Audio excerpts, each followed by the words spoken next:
전 세계에 계신 아투TV 시청자 여러분, 그리고 국내에 계신 아투TV 시청자 여러분, 반갑습니다. 오늘은 1월 17일입니다. 2025년 1월 17일 금요일 오전 10시 뉴스 브리핑 시작하겠습니다. 오늘 썸네일 한번 보시겠습니다.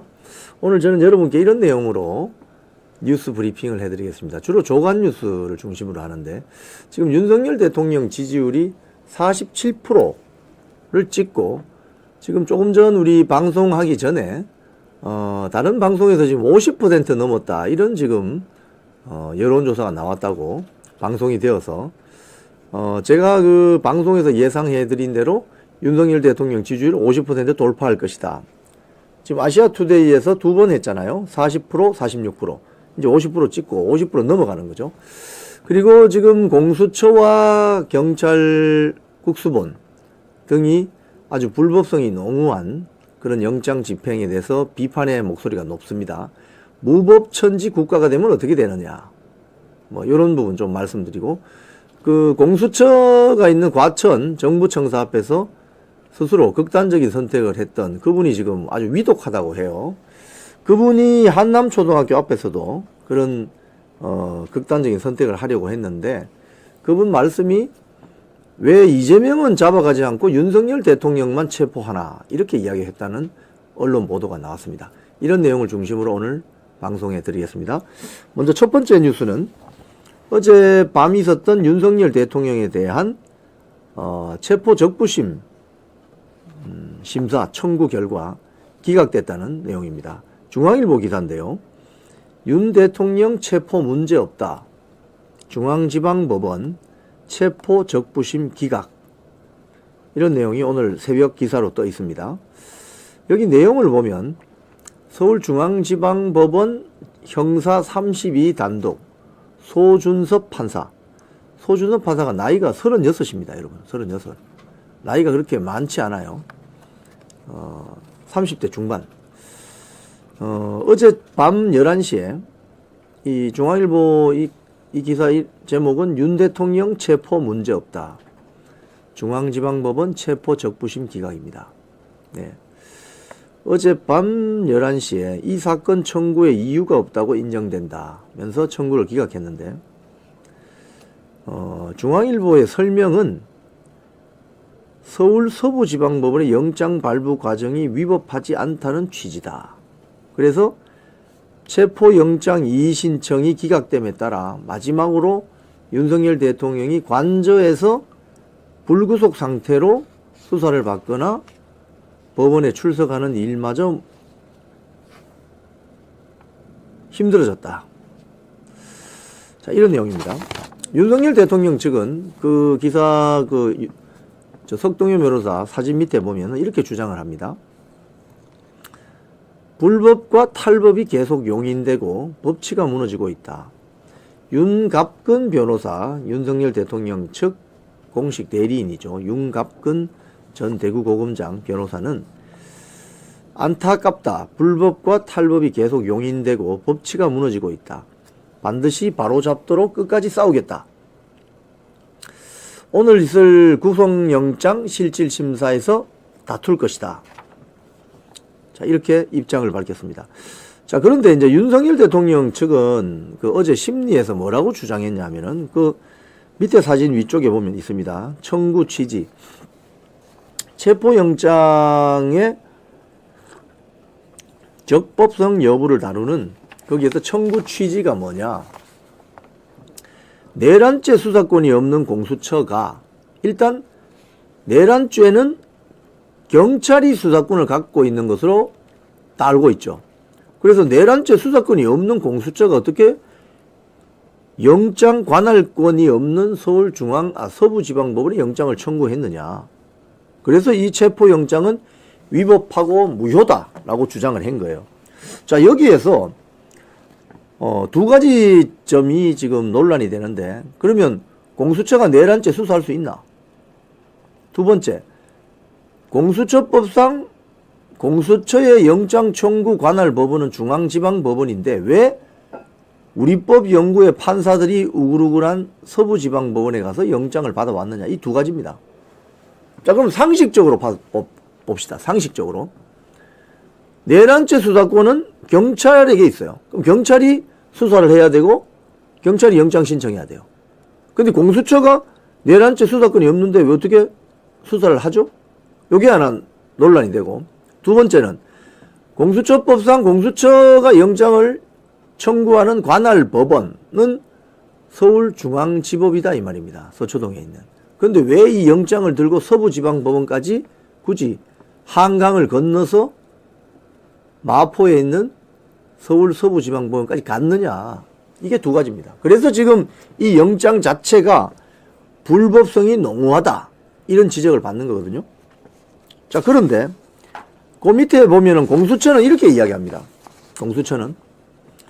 공수처법상, 반면에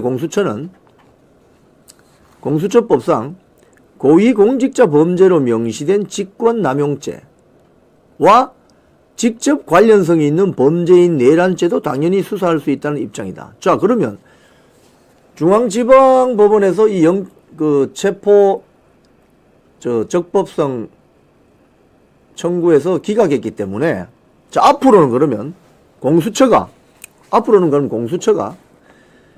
현직 대통령을 직권남용죄로 수사를 하면서 직접 관련성이 있다, 내란죄가 직접 관련성이 있다 이러면 공수처도 대통령을 잡아놓을 수 있다 이 소리죠. 이게 말이 됩니까 여러분? 또 서부지방법원에서 윤석열 대통령 체포영장을 2차례나 발부한 만큼 이 발부한 것 자체가 공수처법을 위배하는 것 아닌가 이런 비판이 나오는데, 2번 발부했기 때문에 이제 서부지방법원에 가서 해도 된다?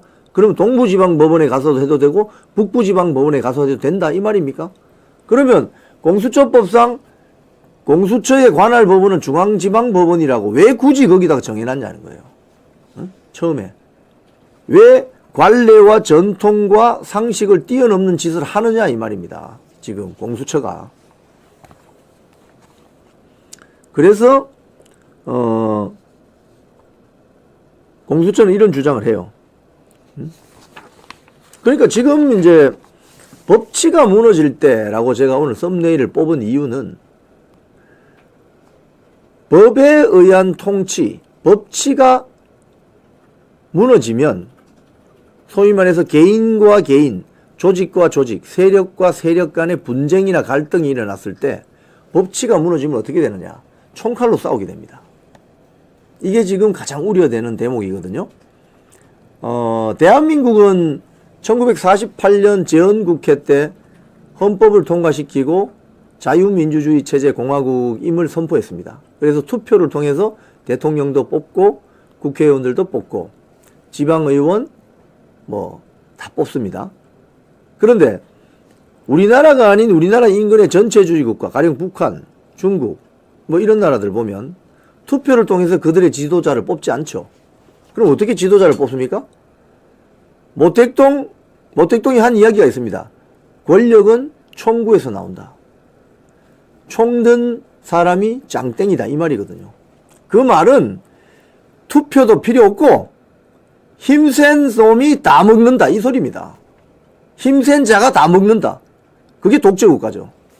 그러면 공수처법도 필요 없고 형사소송법도 필요 없는 영장을 발부하는, 거기다가 도장을 찍어주는 판사들은 뭡니까? 그러면 스스로, 사법부 스스로, 그리고 수사기관 스스로 법치를 무시하고 법을 어기게 되면 국민들에게 법 지키세요 할 수 있나요? 힘들 것 같은데요. 이런 사회로, 이런 국면으로 간다 이 말입니다. 그리고 현직 대통령을 잡아들이겠다면서 형사들 1000명 동원하는, 이게 정상적인 국가입니까 여러분? 이런 측면에서 이건 심각한 국면으로 들어갔다 이렇게 보는 거죠. 자, 더 퍼블릭 기사 한번 보겠습니다. 윤석열 대통령 체포 적부심 기각, 구속영장 청구의 새로운 이슈는, 이런 기사가 있습니다.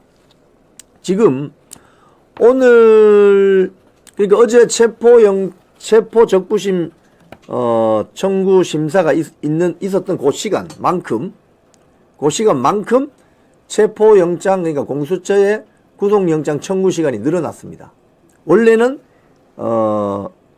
이틀이니까 1월 15일 오전 10시 33분에 체포영장이 집행됐기 때문에 원래는 오늘 10시 33분까지 오전 10시 33분까지 구속영장을 청구하는 기간 시한이었어요. 근데 체포영장 적부심 이 청구 때문에 이 시간만큼 소위 말해서 구속영장 청구 시효가 늘어난 겁니다.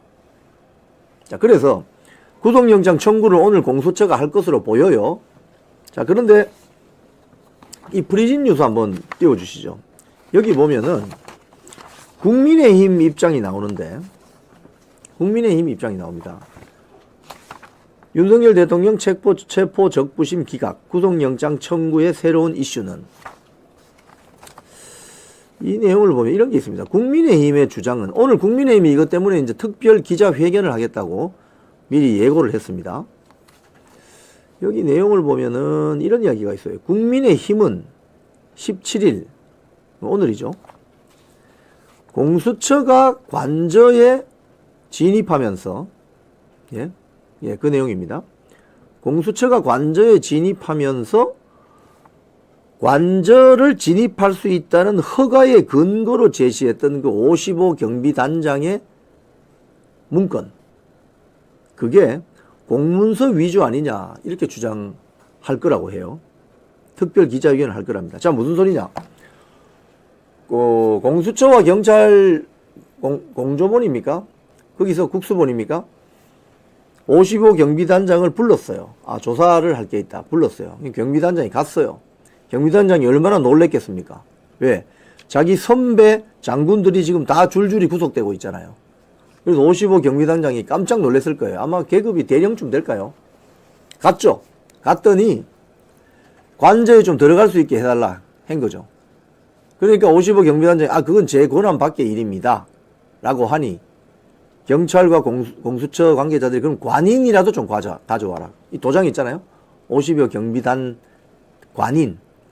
그걸 그래 시켜서 도장을 가지고 옵니다. 자, 그런데 그걸 경찰하고 공수처가 자기들이 제 맘대로 찍었다는 지금 의혹이 있거든요. 그래서 55 경비단장이 다시 돌아가서 55 경비단 명의의 어떤 입장문을 냅니다. 거기에 보면 그런 내용이 나오는 거죠. 이건 55 경비단의 권한 밖의 일이니까 경호처에 다시 문의를 해라. 이런 공식 문건을 남겨놨습니다. 그래서 이게 앞에 그 경찰하고 공수처가 55 경비단의 관인을 가져와라 해서 도장 찍었던 그 문건, 그게 공문서 위조 아니냐 이야기입니다. 이 내용을 가지고 국민의힘이 오늘 특별 기자회견을 열기로 했어요. 그러면 이 부분은 어젯밤 있었던 중앙지방법원의 체포영장 적부심 심사에서 이건 고려되지 않았어요. 그래서 이게 고려가 된다면 오늘 구속영장 청구 결과, 심사 결과가 달라질 수도 있지 않겠나 이 이야기입니다. 어제 판사는 이 부분을 고려하지 않았어요. 이 부분은 포함되지 않았습니다. 그래서 국민의힘 지금 국방위원들, 국방부를 견제 감시하는 국민의힘 국방위원회 이렇게 이야기합니다. 이번 사건을 조사하면서 마치 7, 80년대에나 있을 법한 강압적인 수사기관의 행태에 경악을 금할 수 없습니다. 55 경비단장의 관인이 탈취되도록 지시한 최종 책임자가 누구냐 이거예요. 경찰, 공수처의 최종 책임자가 누구냐? 오동훈이냐?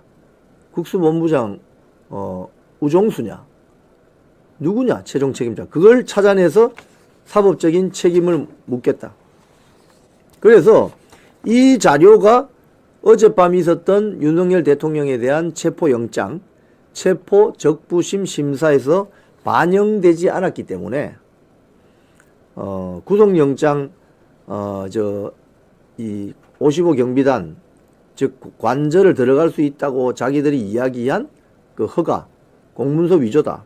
이래서 이게 불법 침입이다. 이게 오늘 구속영장 심사 과정에 반영이 될 수 있을지, 이게 이제 이슈라는 겁니다. 새로운 이슈. 자, 뭐 이런, 그러니까 이 벌어지는 일들을 쭉 플로우 개념으로 흐름상 보면 공수처와 국수본이 아주 무리수를 두고 있는 거죠. 아주 무리수를 두고 있습니다. 그러니까 그동안의 관례, 뭐 공수처법, 뭐 기존의 법, 뭐 형사소송법 이런 걸 다 뛰어넘으면서 무리하게 체포영장을 청구하고 또 서부지방법원 영장전담판사를 기다렸다는 듯이 그것도 발부해주고 그러면서 형사소송법 110조, 111조 예외로 한다고 또 막아놓고 그거 가지고 1차 영장 집행에 실패하니까 2차는 또 집어넣었는데 1차는 이순영 영장전담판사 우리법연구회입니다. 좌파 법조 카르텔. 2차는 신한미 판사라는 다른 사람이 영장을 발부했는데 거기에는 오히려 형사소송법 110조, 111조 즉 군사상 기밀이 필요한 관저를 출입할 때는 그 관저의 주인장인 대통령이나 관저 관리인인 경호처장의 허가 없이는 못 들어간다는 그 조항을 1차 체포영장에는 이순영이라는 판사가 이건 예외로 한다고 해서 들어갈 수 있게 해줬거든요. 근데 신한민 판사는 그게 문제가 되니까 지금 그 이야기는 없고 제일 영장 오른쪽 위에 보면은 죄명이 뭐냐 하면 내란 우두머리 이렇게 되어 있습니다. 그러니까 윤석열 대통령이 내란 우두머리다. 자, 이 말은 공수처가 내란죄를 수사할 수 있다는 걸로 보여지잖아요. 그런데 공수처는 내란죄 수사권이 없습니다. 경찰에게 있지. 그런데 말을 바꿔서 아까 뭐라고 했던가요? 직권남용죄 수사를 하면서 연결되어 있는 내란죄 관련도 수사할 수 있다. 이게 궤변이죠, 궤변. 아, 저기 나오네요, 수색영장. 제일 오른쪽 위에 보면은 죄명이 뭐예요? 내란 우두머리. 윤석열 대통령을 내란 우두머리로 지목하고 죄명을 뒤집어 씌운 겁니다. 네? 그리고 또 신한민 판사는 친절하게도 그 밑에 보면 이 영장은 일출 전 일몰 후에도 집행할 수 있다. 즉 깜깜한 밤에도 집행해도 된다. 이렇게 딱 조건을 걸어줬죠. 그래서 1월 15일 날 새벽 5시에 경찰이 1000여 명이 밀고 들어온 겁니다. 이런 식으로 판사들이 뭔가 좀 석연치 않은 어떤 이런 식으로 영장을 발부하기 시작하면 대한민국 법치가 지켜질 수 있겠습니까? 자, 저 영장도 상당히 좀 충격을 주고 있어요. 결국 내란 우두머리라는 건 내란죄 수사한다는 거 아닙니까? 그런데 경찰이 내란죄를 수사할 수 있고 공수처는 수사할 수 없는데 어떻게 영장이 발부되죠? 이해할 수 없는 일들이 지금 벌어진다는 거예요. 결국은.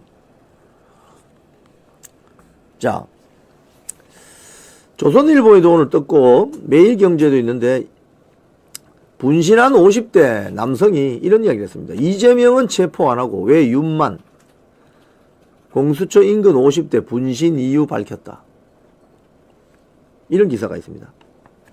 이 기사 내용을 좀 보면 상당히 심각한데요. 조선일보 보도입니다.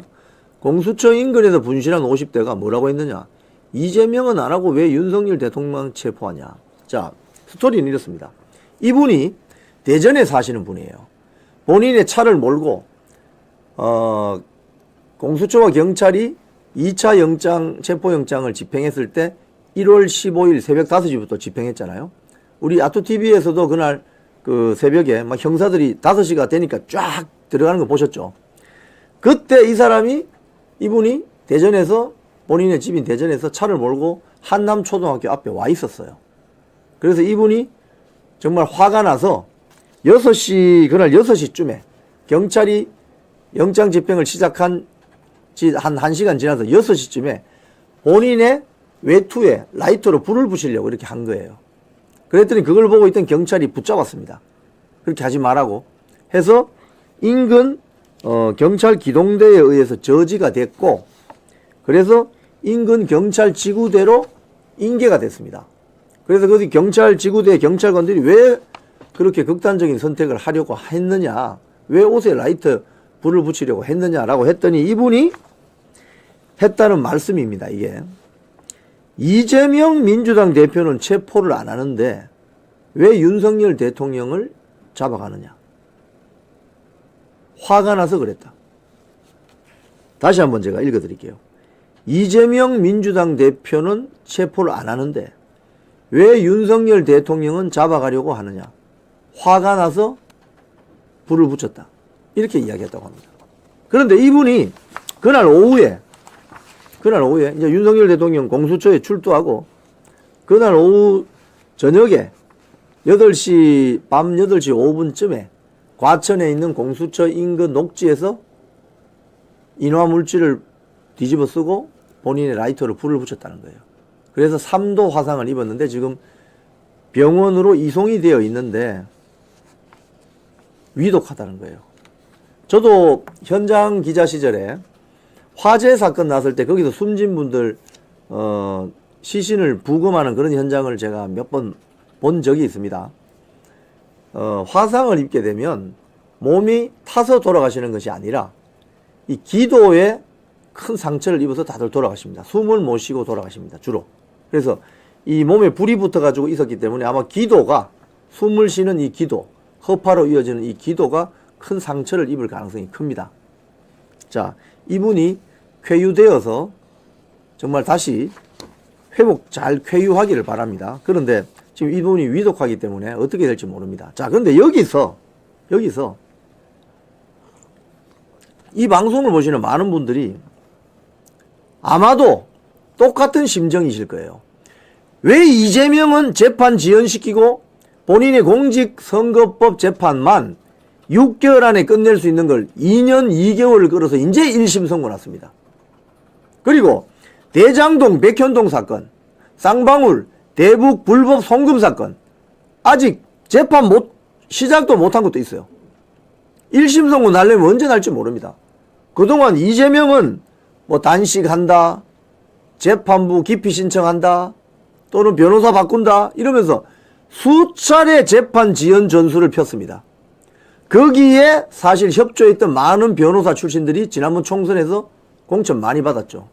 친명계로 해서. 서울에도 많습니다. 당선된 변호사를 많습니다. 그래서 이재명 아버지 당이라고 하는 거 아니에요. 그런데 그렇게 했던 이재명은 왜 그동안 체포 안 했죠? 왜 체포 안 했냐고. 경찰, 공수처, 국수본 왜 체포 안 했죠? 그리고 사법부 판사들도 한번 이야기해 보세요. 왜 이런 사람에 대해서는 재판 지연 전술을 펴는 게 뻔히 보이는데도 왜 그걸 배려하고 놔뒀죠? 그러면서 왜 윤석열 대통령은 이렇게 며칠 사이에 다 잡아가려고 해서 결국 서울구치소에 집어넣잖아요. 이게 과연 대한민국 사법정의라고 할 수 있냐 이거예요. 여기에 많은 사람들이 지금 분노하고 있는 겁니다. 이 50대 남성 이분은 너무나 화가 나서 본인이 정말 상처를 입히는 이런 극단적인 선택을 했지만 그렇지 못한 많은 사람들도 지금 가슴 속에서 열불이 나고 있다고요. 이게 대한민국 사법정의입니까? 이게 대한민국 법치국가입니까? 이렇게 되면 어떻게 되느냐? 힘센 놈이 장땡인 나라가 되는 거예요. 그럼 누가 법 지키겠어요? 지금 우리나라 사람들처럼 법 잘 지키는 사람들이 있습니까? 신호등 빨간불 쓰면 건너가지 않고 녹색 등이 들어오면 건너가잖아요. 네? 이게 어릴 때부터 트레이닝이 되고 교육이 된 사람들이어서 그렇습니다. 여러분, 제가 어느 특정 국가를 지정하지 않아도 여러분들 다 아실 거예요. 가보세요. 신호등이 무슨 소용이 있어요? 마구 지나다니고 불법과 탈법이 난무하는 나라 많잖아요. 그런 나라 어떻게 살고 있습니까? 소위 말해서 마피아 카르텔이 지배하는 나라, 그런 나라로 가자 이 말입니까? 지금 대한민국 판사님들, 경찰관님들, 공수처 관계자들 그런 나라로 가자 이 말이에요? 오동훈 공수처장, 우종수 국수본부장 그런 나라로 가자 이 소리야? 지금 이 영장 발부해진 신한미 판사, 그 앞에 이순영 판사 그런 나라로 가자 이 말이에요? 그런 나라로 가게 되면 법에 의해서 분쟁이 해결되는 게 아니라 바로 총칼 들고 나오는 나라가 될 수 있습니다. 이번 사태가 그래서 굉장히 우려된다는 겁니다. 아마도 역사를 아시는 분들은 중국 대륙의 국공내전이 끝나고 일제가 물러난 다음에 국공내전이 일어났잖아요. 그래서 국민당과 공산당이 합작해서 일본 제국주의를 몰아내자 국공합작이 일어났죠. 그런데 그 이후에 자기들끼리 또 싸움이 났습니다. 그래서 결국 국민당 세력이 타이완으로 쫓겨나죠. 근데 중국 공산당의 우두머리였던 모택동이가 뭐라고 했습니까? 권력은 총구에서 나오는 거야. 권력은 투표에서 나오는 게 아니고 권력은 총구에서 나오는 거야. 그게 바로 일당 독재 국가인 겁니다. 그런 나라로 가자 이 말 아닙니까 지금? 지금 공수처와 국수본의 행태 그리고 서울 서부지방법원의 행태는 그런 나라로 대한민국을 몰고 가겠다는 소리 아니냐 이거예요. 여기에 분노한 많은 국민들이 지금 가슴에 열불이 나고 가슴이 타들어가는 거예요. 여러분 동의하세요? 정순옥 선생님 동의하십니까? 응? 제 말이 뭐 틀렸습니까? 이분의 분신 이유가 여러분 극단적인 선택은 절대 하시면 안 됩니다. 다만 이분이 오죽했으면 저런 선택을 하셨겠냐 이거예요. 지금 말하지 않지만 많은 국민들은 지금 가슴에 열불이 나서 가슴이 타들어가고 있습니다. 이런 사법부나 경찰이나 공수처의 행태를 보면서 니들이 국민들에게 법 지켜라 할 자격이 있냐고요. 이렇게 하면은 안 되는 거죠. 윤석열 대통령의 경호에 지금 문제가 생겼습니다. 중앙일보 보던데요. 양복 입고 잠자. 경호관들 100m 거리 사무청사 대기. 이런 기사가 있습니다.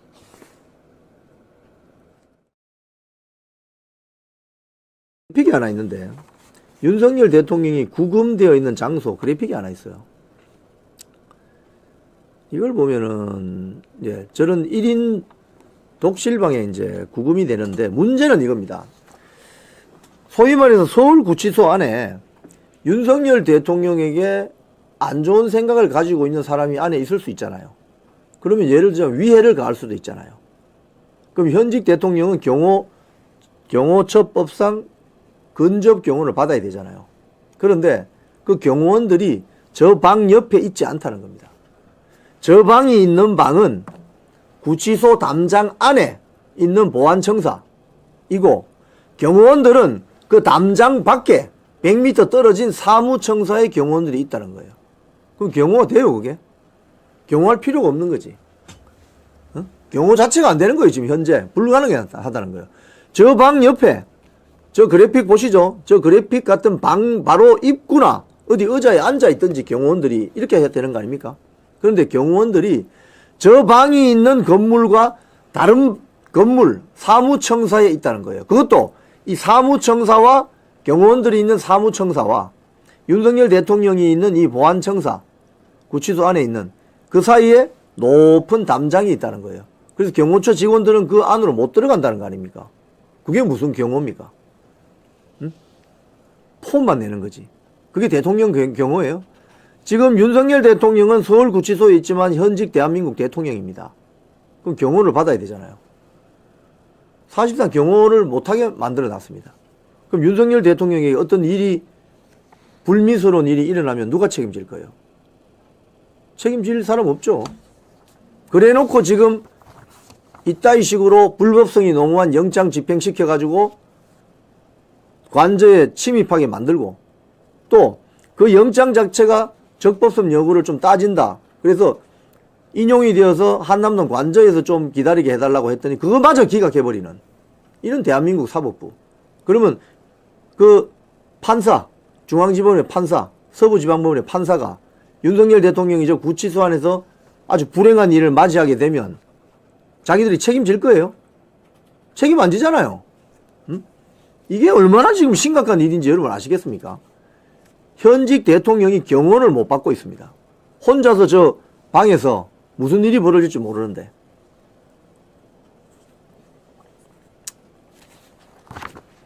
대통령만 이런 게 아닙니다, 여러분. 중앙일보 기사 이거 있습니다. 김건희 여사, 김 여사 완전히 깡말라 밥 못 먹고 약으로 버틴다. 이런 기사가 있습니다. 참모들 사이에서 얼굴이 완전히 깡말랐다. 여사가 입원해야 될 것 같다. 는 말까지 나온답니다. 그리고 건강이 걱정될 정도로 수척한 모습이었다. 흰머리도 늘어났다. 그리고 윤석열 대통령이 처음에 15일날 공수처로 출두할 때, 자진 출두할 때 강아지 그 토리를 보고 가야 되겠다. 이 말은 사실은 그 방 안에 있던 김건희 여사를 2번 정도 보고 인사하고 나왔던 그 장면이라고 합니다. 서로가 서로에게 미안해 하지 않았겠냐. 이런 그 현장에 있었던 관계자들의 전언입니다. 이 중앙일보 기사는. 지금 김건희 여사는 밥을 거의 먹지 못하고 있어서 병원을 가야 할 처지인데 여러 종류의 약을 먹으면서 버티고 있다고 해요. 그런데 김건희 여사가 만약에 또 병원 간다 이러면 민주당이나 좌파 매체들이 또 벌떼같이 달려들어서 물어뜯겠죠. 네? 불과 몇 달 전 김건희 여사가 관저에서 경호원 대동하고 관저 앞에 있는 그 편의점 와가지고 경호원들 고생한다고 그 물건 사는 거 그거 가지고 난리쳤던 게 좌파 매체 아닙니까? 우리가 지금 대한민국이 이런 세상에서 살고 있습니다, 여러분. 그런데 이런 가운데 박지원이가 KBS 라디오에 나와가 뭐라고 했느냐. 다음은 김건희다. 다음은 김건희다. 응? 당연히 체포해야 한다. 응? 박주민도 소환하든 출국 금지를 해야 된다. 뭐 이런 독서를 뿜어냈습니다. 인정사정 없는 거죠. 자, 더 퍼블릭 기사인데요. 윤 대통령 방어권 보장하라는 이 항의 댓글이 지금 엄청나게 올라오고 있다고 합니다. 그 밑에 서브 타이틀만 한번 보겠습니다. 헌법재판소가 윤석열 대통령 측 변호인단이 지금 윤석열 대통령이 실질적으로 서울구치소에 구금이 되어 있으니 헌법재판소 변론기일에 참석할 수가 없잖아요. 본인이 직접 변론하겠다고 했습니다. 참석할 수가 없으니 변론기일을 한 며칠 좀 바꿔달라고 신청을 했는데 그 허가해주지 않았습니다. 그러니까 당사자가 나오지 않아도 된다 이거죠. 하지만 강신업 변호사가 무슨 소리를 하느냐. 헌재에서 지금 벌어지는 이 재판은 형사소송 재판을 기준으로 진행을 하는데 형사재판에는 본인이 직접 나와야 함에도 불구하고 본인이 직접 나가려고 해도 출석도 하지 않았는데 재판 기일을 정하는 것은 횡포다. 왜 이렇게 정하겠습니까? 이 정계선이네, 정계선. 사진에 나와 있는 저자가. 신랑이 황규필입니다. 민주당이 추천해서 최상목이가 임명했던 정계선. 저 재판관의 신랑이 남편이 황규필 변호사고, 황규필 변호사는 국회 탄핵소추단 정청래와 같이 일하고 있는 김희수 전 헌법재판관의 부하입니다. 그러면 어떻게 되는 거예요, 이게? 사법, 법적 카르텔로 연결되는 거 아니에요? 그러니까 회피 신청을 해도 지금, 부족할 마당에 저렇게 앉아있으니 이게 헌법재판도 재판이 제대로 되겠냐? 이런 지금 비판이 나오는 거죠. 그래서 강신업 변호사의 어떤 이런 지적이 있고, 그 기사 그 사진 밑에 보면은 헌법재판소 사이트가 있는데 거기에 여러 가지 댓글들이 지금 올라오고 있습니다. 사이트 한번 보실까요? 거기 있죠. 이게 뭐 잘 보이실지 모르겠는데 제일 밑에 댓글을 보면 이런 게 있습니다. 사법부가 이재명만 보호합니까? 이런 게 있습니다. 사법부가 이재명만 보호합니까? 이재명을 보호하는데 혈안이 되어 있는 사법부가 왜 윤석열 대통령의 최소한 방어권은 인정하지 않죠? 이게 대한민국 사법부요? 대통령의 방어권을 보장하라. 이런 댓글들이 쏟아지고 있다고 합니다. 윤상현 의원은 이 기사에서 뭐라고 했느냐? 좀 밑에 보면은 그러면은 이재명에 대한 공직선거법 2심 선고도 지금 헌법재판소가 하는 것처럼 이렇게 좀 빨리 해라. 응? 윤상현 의원이 그 이야기를 했습니다. 윤상현. 밑에 보면 사진이 있어요. 윤상현. 윤상현 의원이 이번에 그 사진 위쪽에 보면은 그런 이야기가 있습니다. 예. 헌재가 윤 대통령 그 변론기일 변경 신청을 불허하자 윤상현 의원이 뭐라고 했느냐. 그러면 이재명 재판을 담당하고 있는 재판부도 지금 헌법재판소가 이렇게 초스피드로 재판 진행하는 것처럼 해라는 거지. 왜 그동안 2년 2개월 끌다가 이제 겨우 1심 선고 났고 왜 2심 선고 안 해? 왜? 2심 선고를 빨리빨리 하면 안 돼? 왜 이재명에 대해서는 권영세 의원이 그 이야기 했지만 윤석열 대통령에 대해서는 KTX 속도처럼 빨리 진행하면서 왜 이재명에는 완행열차처럼 하느냐 이거예요. 이게 사법 정의냐는 거지. 결국 사법부 내에 친 이재명 세력, 이재명에게 줄 서려고 하는 세력들이 있는 거 아니냐 이거죠. 있죠. 우리 법 연구에. 좌파 사법 법조 카르텔. 오늘 조선일보가 그런 헌재를 또 비판하는 사설을 썼습니다. 이진숙 엉터리 탄핵 심리에 5개월. 하세월이네요. 하세월. 민주당에 농락당하는 헌재. 문영배 헌재소장 권한대. 이 문재인이 추천한 자입니다.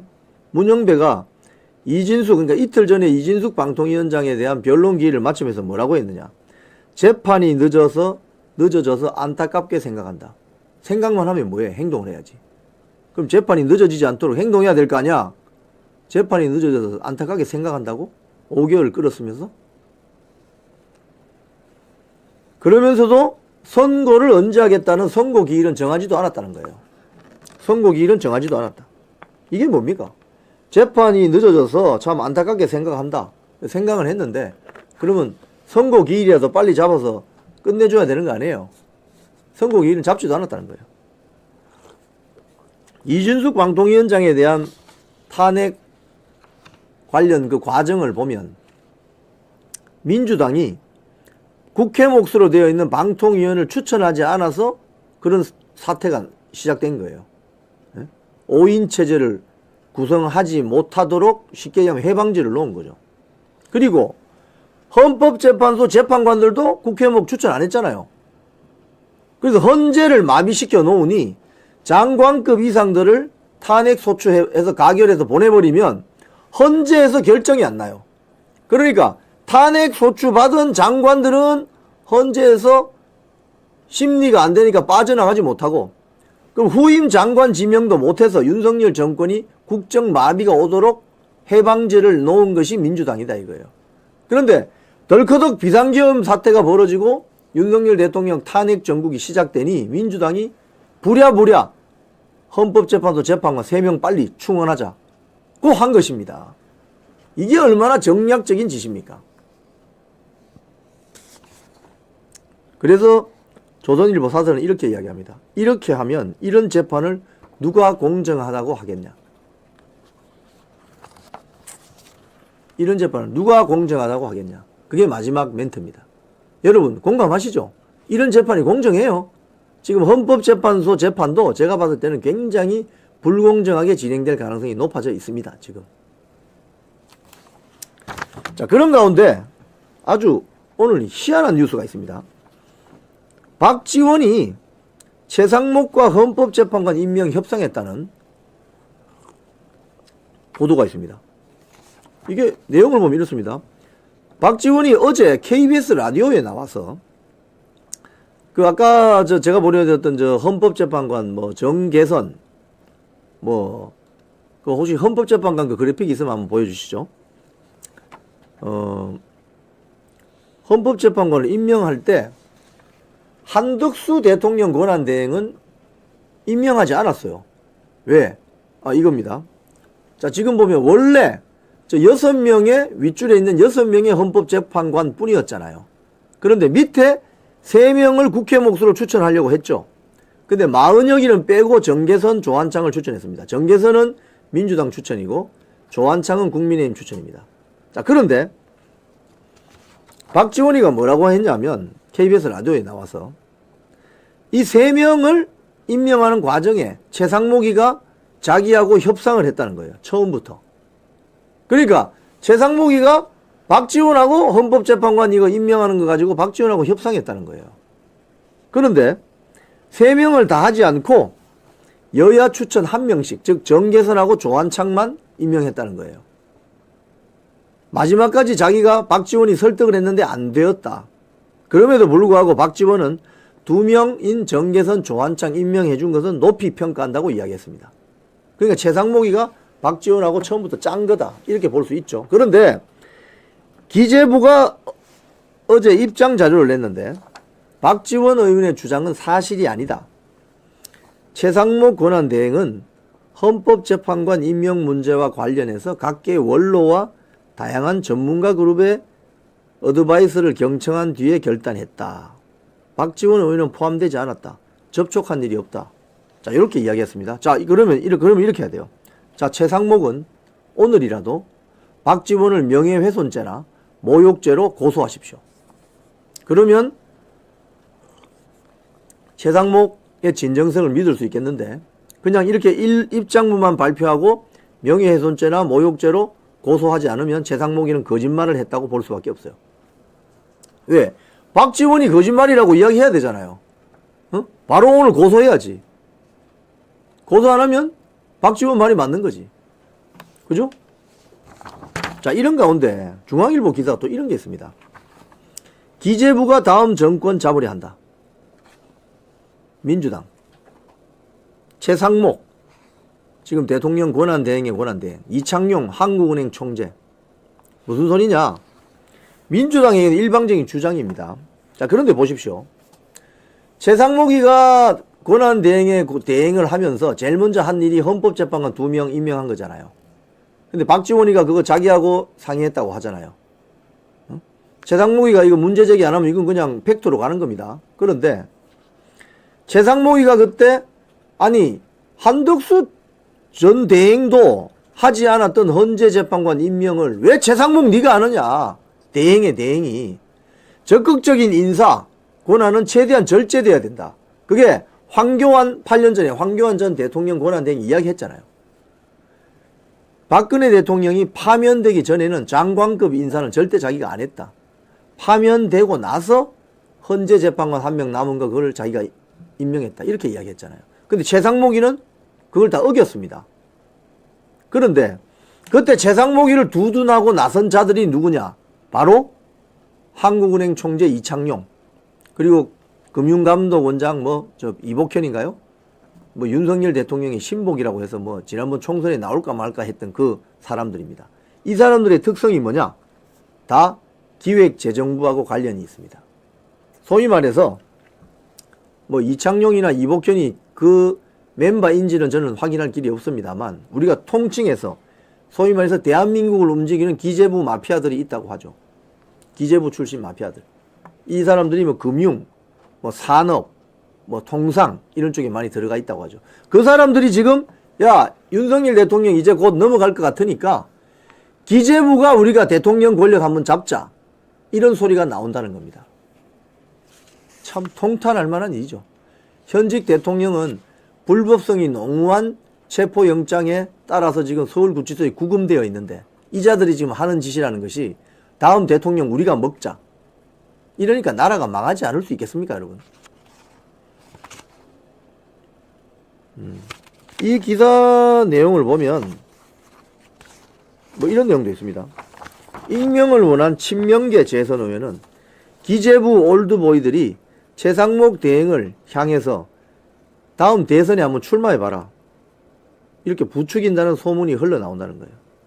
윤석열 검찰도 정권 한번 잡았는데 이젠 기재부, 즉 이게 무슨 소리입니까? 사법고시에서 검사된 사람도 대통령 한번 했는데 행정고시에서, 그것도 행정고시에서 제일 점수 높은 게 재경직이라고 있거든요. 그 기재부로 갑니다, 주로. 우리 행정고시 출신들도 한번 대통령 한번 해야 되는 거 아니야? 이 소리입니다. 이따위의 소리를 지금 하고 있는 거예요, 이 자들이. 응? 현직 대통령 구출해낼 생각을 하지 않고. 한심합니다. 보고 있습니다. 자, 여론조사 결과 간단하게 정리하고, 천지일보 여론조사 윤석열 대통령 지지율 47.8% 나왔다고 합니다. 20대 지지율이 27.5로 27.5%에서 49.7%를 급등했다고 합니다. 그 밑에 그래픽이 있어요. 보시면 윤석열 대통령 지지한다는 그래픽이 빨간색 47.8% 나왔습니다. 그리고 그 세부 내용을 보면 20대, 그러니까 18세에서 20대가 무려 22.2%포인트 껑충 뛰어 올라서 49.7%를 기록했다고 합니다. 지역별로는 부산, 울산, 경남, 경기, 인천이 굉장히 높이 올라갔습니다. 그래서 대구, 경북이 지지율이 55%, 부산, 부울경이 55.8%, 수도권에서 서울이 48.4%, 경기 인천이 48.8%, 호남 제주 지역에서도 전체 지지율은 낮지만 상승률이 5.4%포인트까지 올라갔다고 합니다. 특히 이 과정에서 2030 지지율이 엄청 올랐다고 합니다. 자, 국민의힘 지지율도 올랐습니다. 국민의힘 지지율은 43.9%로 민주당 지지율 36.3%를 꺾어버렸습니다. 역전했습니다. 그래픽이 보면 저 빨간 게 국민의힘 지지율인데 43.9%, 36.3%. 이걸 보면 국민의힘이 잘해서 지금 지지율이 올라가는 게 아닙니다, 여러분. 윤석열 대통령이 저렇게 지금 본인의 모든 걸 던져서 투쟁하고 있기 때문에 국민의힘 지지율이 동반 상승하는 거예요. 그렇다면 윤석열 대통령 공수처 출두해야 했던 그날 국민의힘 국회의원들이 몇 명 나왔어요, 거기? 30여 명. 108명 중에 30여 명. 그러니까 이자들이 안 된다는 거예요. 이자들이. 국민의힘 정당의 지지율을 윤석열 대통령의 저 희생으로 올라가고 있는데 관저에 찾아와서 인사 한번 하러 온 국회의원이 30여 명밖에 안 된다는 거예요. 그리고 관저에 한 번이라도 왔던 국회의원 한 40여 명밖에 안 된다는 거예요. 그럼 나머지 60여 명은 어디 갔지? 나머지 60여 명은? 이게 바로 지금 국민의힘이라는 정당이 처해 있는 현실이자 실태입니다, 여러분. 자, 오늘 뉴스 정리하겠습니다. 오늘 저는 썸네일 한번 보내주시죠. 오늘 저는 윤석열 대통령 지지율 47% 찍고 50% 돌파. 50% 돌파는 고성국 TV에서 자체 여론조사를 한 것 같아요. 오늘 아침 방송이 났습니다. 무법천지 국가가 될 때 어떻게 되느냐? 무법천지 국가가 될 때 어떻게 되느냐? 분신한 50대가 왜 이재명은 잡아가지 않고 윤석열 대통령만 체포하느냐? 이러면서 소리를 지르셨다고 합니다. 이분의 쾌유를 빕니다. 자, 오늘 금요일 이영풍의 뉴스 브리핑 여기까지 하겠습니다. 다음 주 월요일에 뵙겠습니다. 시청자 여러분, 감사합니다.